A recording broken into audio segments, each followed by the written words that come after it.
To live visuals coming in from the BJP headquarters in the national capital. Prime Minister Modi now all set to preside over a very significant meeting over there, also accompanied by Union Minister and National BJP President JP Nadda. As you can see, this is now a meeting which is being attended by chief ministers of all BJP ruled states. We are also being told that this is also going to be an introspective moment for the Bharatiya Janata Party, where the needs and the performance of the recently concluded Lok Sabha election will also be introspected very closely at this BJP meeting. Let's quickly go across to Aman, who's joining me on the phone line. Aman, share more inputs. What can we expect from the agenda of this meeting?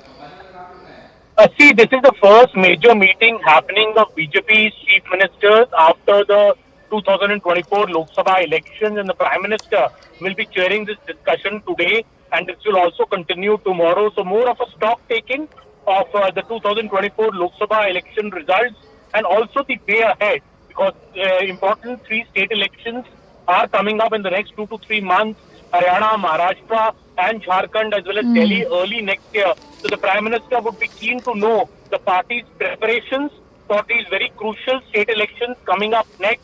Also, I think the Prime Minister would be stressing upon the chief ministers to ensure complete saturation of government schemes, central government schemes, because that has been his big focus, that the beneficiaries of various important government schemes should be fully covered. So the Prime Minister could be giving his mantra regarding that as well, and essentially changing the narrative, which the opposition is trying to set, that the BJP is on the back foot after getting only 240 seats in the last Lok Sabha elections. I think the message from the Prime Minister to the chief ministers would be that this is a historic victory. After 60 years, a Prime Minister has been able to repeat term for the third time. So I think all these messages will be given by the Prime Minister to the BJP chief ministers and deputy chief ministers who will be in attendance over the next 2 days in the national capital. Absolutely. And the role of the Karyakartas also is something I'd like to ask you about, because remember, just a few days ago, Prime Minister had made his first visit to the BJP headquarters after being sworn in for the Prime Minister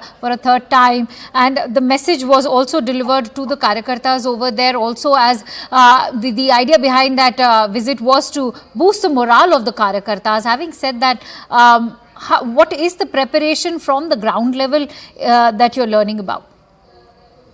See, absolutely. I think the Karyakarta is the real, the machine in the BJP which really works, 24/7 to get BJP the kind of results they have seen in the past. And, in the 2024 Lok Sabha election, for example, in a state like Uttar Pradesh, where the BJP has seen reverses this time, there has been a lot of talk that the Karyakarta was not enthused enough to work for the party, maybe because he was upset over various things and the administration or the government not listening to the woes of the Karyakartas.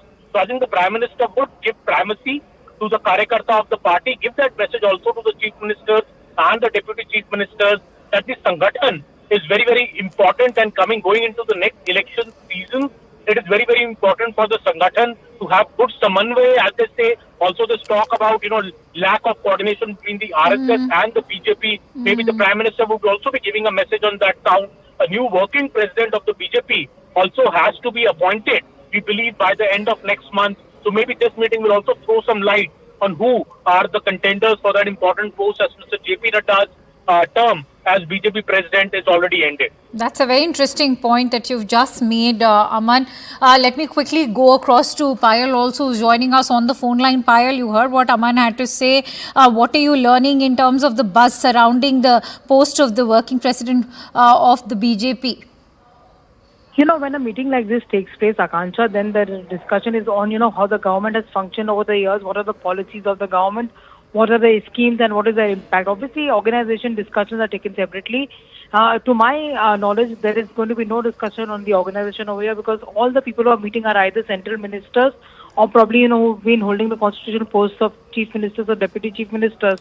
Of course, Sangathan meetings have taken place over the last couple of days, but today and tomorrow, there'll be discussion on what needs to be done at the government level, both in the state as well as in the center, especially in the wake of these elections that are coming up in Maharashtra, Haryana and Right. Jharkhand. So that's something which we are expecting. You know, Payal, I'm running short of time, but I really want to take one more question from you, and which is going to be about the kind of introspection which needs to come in from the higher leaders, and also that gap which we've seen between the centre and the state at a time when BJP only was, very proud of its double engine ki sarkar formula. We've seen the debacle in Uttar Pradesh. In Maharashtra, it seems to be on a weak footing. What are those crucial aspects that they'll be focusing on in this meeting? Well, of course, everybody within the BJP and, Akansha, you and all of us will understand that, the 2024 election was the election to pick Prime Minister Narendra Modi. But in the upcoming times when the elections take place, like, Madhya Pradesh amongst the others as well. So that's going to be at the center stage from what I really understand. This Chief Minister's conclave has been called in the wake of that because everybody has to be on the same page. Yesterday you saw that Aman had reported that about 6 states across the entire country had in fact announced reservation for Agniveers as well. That's the scheme on which the central government seems to be facing a lot of backlash from the opposition parties as well. So something on those lines, how to take the agenda forward, how to take the development journey forward, how to speak about Viksit 24/7 is something which they're going to discuss. Many thanks to you, Payal, for bringing in all those extensive inputs. We'll have to see what the outcome is of that meeting. And with that, let's now shift focus over to the much talked about Paris Olympics 2024.